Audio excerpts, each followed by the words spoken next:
गुरु उत्सव, इस उत्सव का नाम दंडोत्सव है। इस संबंध में एक कथा आती है कि इनके गुरुदेव श्री श्यामानंद जी श्री वृंदावन में जब वास करते थे तो नित्य प्रति सेवा कुंज में सोहनी लगाते थे। सोहनी लगाना हमारे ब्रज की बहुत बड़ी उपासना है, जिसे साधारण भाषा में कहते हैं झाड़ू लगाना, तो यहाँ सोहनी लगाना कहते हैं। तो रोज सेवा कुंज में सोहनी लगाते थे। सेवा कुंज में प्रिया प्रीतम नित्य विहार करते हैं तो इनको एक अपार सुख मिलता कि मेरे श्यामा श्याम यहाँ विहार करते, मुझे सोहनी सेवा का सौभाग्य मिला, मैं उनकी दासी हूं। बाहर वो सोहनी लगाते समय बड़े गौर से वो एक एक लता के नीचे एक एक चरण चिन्ह को देखते, कहीं प्रियालाल के चरण चिन्ह तो नहीं है, कहीं किसी लता के नीचे प्रियालाल विराजमान तो नहीं हुई। प्रियालाल के चरण चिन्हों के कभी कभी उनको दर्शन हो जाते तो बड़े भाव में मगन हो जाते। कभी कभी युगल चरणारविंद के दर्शन होते। कैसे पहचान होती कि प्रियालाल के चरण चिन्ह? क्योंकि प्रियालाल के चरण में 19 चिन्ह हैं, चरण चिन्ह। सबके साधारण चरण ऐसे, प्रियालाल के चरणों में चरण चिन्ह हैं, उनको देखकर पहचान होती ये युगल सरकार के चरण चिन्ह हैं। बड़े भाव में मगन हो जाते सोहनी लगाते हुए। सेवा कुंज में सोहनी सेवा करते। एक दिन प्रियाजू ने इन्हें दर्शन देने की इच्छा की।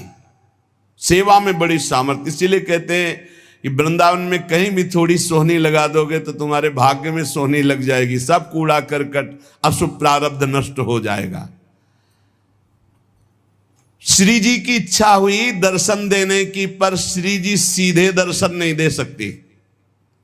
जब तक किसी सखी का कृपा प्रसाद नहीं प्राप्त होगा तो श्री जी इच्छा भी करेंगी तो दर्शन नहीं दे पाएंगे। इसलिए ये आचार्य रूपा सहचरियां, इनकी कृपा पहले प्राप्त होनी चाहिए, तब श्री जी के दर्शन होंगे।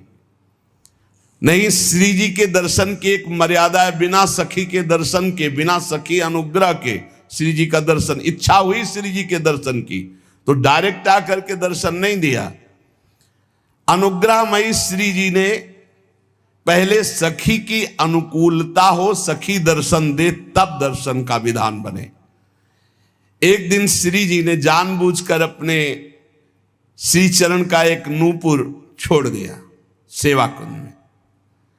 अब प्रातः काल श्री श्यामानंद जी सोहनी लगाते थे तो जे ही लगाया तो देखा बड़ा कीमती अद्भुत नूपुर, बड़ा आनंद मिल रहा है। विचार किया किसी नवविवाहिता का होगा, ढूंढने आएगी, दे देंगे। तो अपने अचला की छोर में संत हैं, बांध कर अपने माथे पे रख के साफा बांध के सोहनी लगाने लगे। सोच रहे थे किसी की बेटी या किसी की नवविवाहिता बहू का ही है, क्योंकि बहुत खोजने आएगा तो देंगे। श्री जी ने अपने आभूषण श्री ललिता जी से कहा कि संभाल करके मंगला के आभूषण रखो। तो उनमें कहा, प्यारी जी आपके एक श्री चरण का नूपुर तो है ही नहीं। जानबूझ के श्री जी ने गिराया था, क्योंकि जब तक सखी कृपा नहीं होगी तब तक श्री जी दर्शन नहीं देंगे। जाओ देखो सेवा कुंज में किसी लता के नीचे कहीं अरज कर तो नहीं गिर गया। ललिता जी ने खोज प्रारंभ की तो देखा श्री श्यामानंद जी वयोवृद्ध सोहनी लगा रहे हैं, राधा राधा सोहनी लगा रहे। ललिता जी ने विचार किया, मैं अपने स्वरूप से जाकर के इनसे मांगूंगी तो अच्छा नहीं रहेगा। तो साधारण वेश में गई और कहने लगी कि बाबा यहां सोहनी लगाते नूपुर तो नहीं मिला, यदि मिला हो तो मुझे दे दीजिए। तुम्हारा तो नूपुर नहीं हो सकता, क्योंकि साधारण वेश में ललिता जी थी। अब मेरा नहीं, मेरी बहू का है। लाओ। नहीं, ऐसे तो मैं नहीं दूंगा। तुम्हारी बहू का है तो पहले वो चरण दिखावें जिसमें वो नूपुर बंधा है, और ठीक हमारे जैसा नूपुर है कि नहीं वो, अगर है अभी दे दूंगा, अगर नहीं दिखाया नहीं दूंगा। अंदर आनंद हो रहा है कि इस नूपुर में कुछ तो है, क्योंकि इसकी खोज हुई है और ये जो हमसे बात कर रहे हैं बड़ा अपार आनंद मिल रहा है, पर ये अपने वेश को छुपाए हुए ये दिव्य है, कोई साधारण नहीं। अरे नाय बाबा तू मुझे दे दे, नहीं नहीं मैं आपको दे दूं। और थोड़ी देर बाद जिस बहू का गिरा है या जिस बेटी का गिरा है वो आके बोले कि मेरा नूपुर, तो हम तुम्हें कहां खोजेंगे? नहीं, हम तभी देंगे जब दूसरे चरण का नूपुर पहना के, तब हमें वो नूपुर वहां, तो ये नूपुर ले उनके चरण में बांध। बहुत हट किया ललिता जी ने, नहीं दिया। तब जाकर श्री जी से बात की तो श्री जी ने कहा सखी अब तो हम ही को चलना होगा, क्योंकि वो बहुत जिद किए है और श्री जी दर्शन देना चाहती थी, इसलिए ये लीला की। और सखी देखिए रोज मेरी कुंज की सेवा सोहनी सेवा करता है, चलो इसको निहाल करते हैं। देखो कैसी हमारी करुणामयी स्वामिनी, देखो नूपुर भी मिल जाएगा और रोज सोहनी सेवा करता है तो इसका फल भी उसको मिल जाएगा, मेरे दर्शन हो जाएंगे। श्री जी उतावली है दर्शन देने के लिए, इसलिए हमारी स्वामिनी जैसा स्वभाव किसका, सहज स्वभाव पर्यो नवल किशोरी जी को मृदुता दयालुता कृपालुता की राशि है, स्वयं दर्शन का विधान बनाती, अपने नूपुर छोड़ दिए। श्री जी ललिता जी के साथ आए। ललिता जी ने कहा देखो इनके चरणों की तरफ देखो, वो नूपुर है ना, ऐसा है ना नूपुर, उतारे देख, हाँ साष्टांग चरणों में लौट गए। श्री जी की करुणा देखी, इशारा किया मैं बांधू। श्री जी के चरणों में नूपुर बांधा और श्री जी ने वरद हस्त श्यामानंद महाप्रभु के मस्तक पर, क्या सौभाग्य। ये कथाएं नहीं है, यही की सत्य घटनाएं हैं। ये घर है श्री जी का घर, ऐसा न समझो किसी युग की कोई हम कथा कह रहे हैं, ये घर है श्री जी का प्यारे। यहां आज भी श्री जी कैसे तुम्हें हम बताए, बस वाणी की सामर्थ्य नहीं, कहा कहो एक जीव सखीरी बात की बात बात। श्री जी दुलार कर रहे श्यामानंद, मेरी कुंज की सोहनी लगाने वाली मेरी ये सखी है, दुलार कर रहे। अपने कर कमल से श्री जी के अति दुर्लभ ब्रह्मेश्वरादि सुदरूह पदारविंद, उनमें नूपुर पहला रहे श्री श्यामानंद जी। श्री जी बहुत प्रसन्न, लौट गए फिर चरणों में, तो अपने श्री चरणों की जो नूपुर बांधा था वही झनकारते हुए ऐसे मस्तक में किया, तो नूपुर की दिव्य छाप श्यामानंद महाप्रभु के मस्तक पर पड़ गई।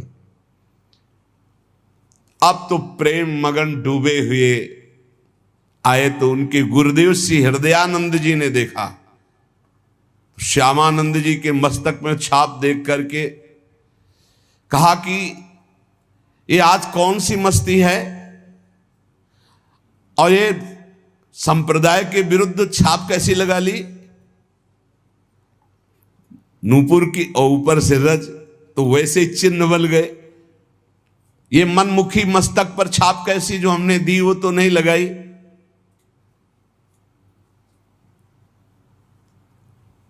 अब उन्होंने जानबूझकर थोड़ी, ये तो श्री जी का कृपा प्रसाद प्राप्त हुआ था।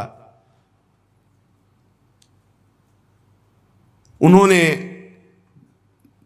कहा कि ये मनमुखी छाप गुरुदेव नहीं है, ये इष्ट देव ने छाप लगाई है।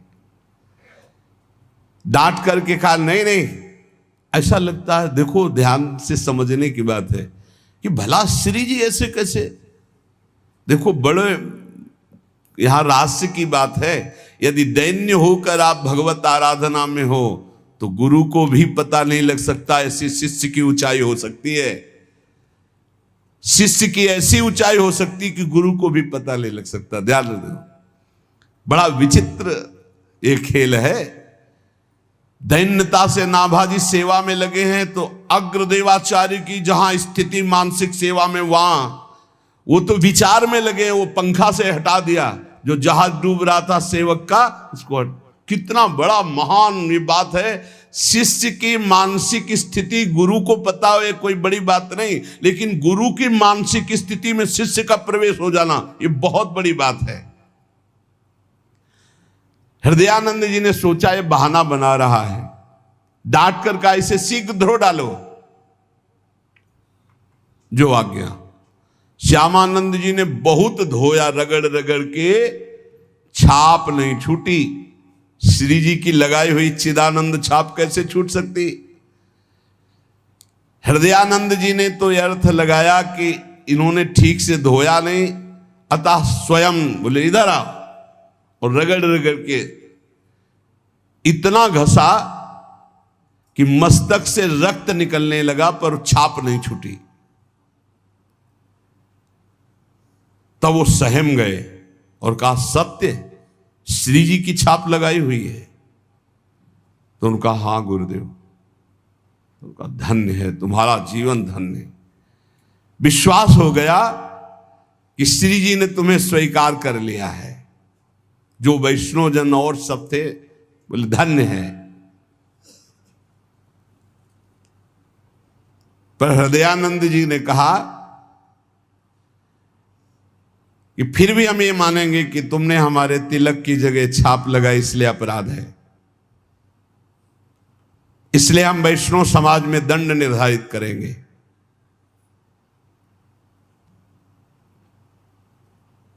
देखो गुरुजनों की बड़ी विचित्र लीला होती, बड़ी विचित्र लीला होती।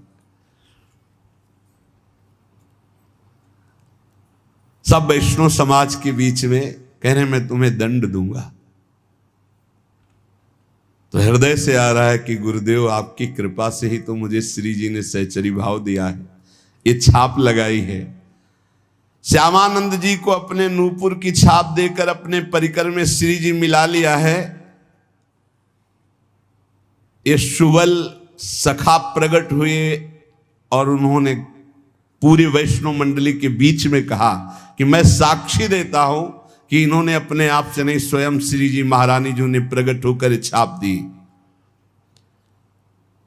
और सुबल इतना बोलकर वही तमाल का वृक्ष था, वृक्ष रूप में ही, तो उनको लगा कि लता पता ये सब सखा है, सब श्री जी के निज परिकर है। तब उन्हें लाया कि ये श्री जी ने छाप लगाई है। तत्काल दिव्य वाणी हुई, हृदयानंद जी अब तो विश्वास कर लो कि तुम्हारा शिष्य जहां तुम्हारी पहुंच नहीं वहां है, श्री जी के निज परिकर में मिल चुका है। अब वो सहम गए। अगर दैन्य शिष्य है और गुरु थोड़ा भी मनमानी कर जाए तो गुरु के भी हृदय में दाह जलन पैदा हो जाएगी। मान गए श्री हृदयानंद जी। श्री हृदयानंद जी मान तो गए, लेकिन उनका हृदय जलने लगा कि गलती हो गई, शिष्य के प्रति गलती हो गई। वैष्णव ने कहा कि देखो हृदयानंद जी, आपने हम सबको एकत्रित किया था श्यामानंद जी को दंड देने के लिए, लेकिन आज हम आपके ऊपर दंड लगा रहे हैं क्योंकि आपने गलत किया। अपने शिष्य के माथे को इतना रगड़ा, रक्त प्रवाह, और वो कह रहे हैं श्री जी ने किया, फिर भी आप नहीं मान रहे। तो तमाल वृक्ष से सुबल सखा प्रकट होकर के साक्षी दिया। तो अब ये दिव्य है जो वाणी आपके अंदर आकर विश्वास दिलाई, तो अब हम आपको क्षमा नहीं करेंगे। इसके प्रायश्चित में 12 दिन तक आपको संतों को प्रसाद पवाना होगा, अखंड 12 दिन कीर्तन चलेगा, भगवत चर्चा चलेगी, ये दंड है आपको। तो उस दिन से दंडोत्सव मनाया जाने लगा हृदयानंद जी के। श्यामानंद जी तत्काल समस्त वैष्णवों के समक्ष खड़े होकर हाथ जोड़कर कहा कि गुरुदेव को जो ये दंड शब्द कहा गया है ये मैं स्वीकार करता हूं, आज से ये दंडोत्सव मैं करूंगा। मेरे अहोभाग्य है, शायद गुरुदेव यही करवाना चाहते थे इसीलिए ऐसा बोले। देखो शिष्य में अब भी गुरु के प्रति दोष नहीं आ रहा। बलिहारी इसीलिए तो महापुरुषों के पावन चरित्र हमें शिक्षा देते हैं। वैष्णवों ने कहा धन्य है धन्य है धन्य है श्यामानंद जी, धन्य है तुम्हारी गुरु भक्ति, और संतों ने स्वीकृति दे दी। श्यामानंद जी बड़े उत्साह से 12 दिन तक उत्सव मनाते। यद्यपि वो एक बार के लिए दंड था, पर उसे प्रतिवर्ष मनाने लगे। और वही रसिक मुरारी के गुरुदेव है श्यामानंद जी, तो अब रसिक मुरारी वही दंडोत्सव मनाते।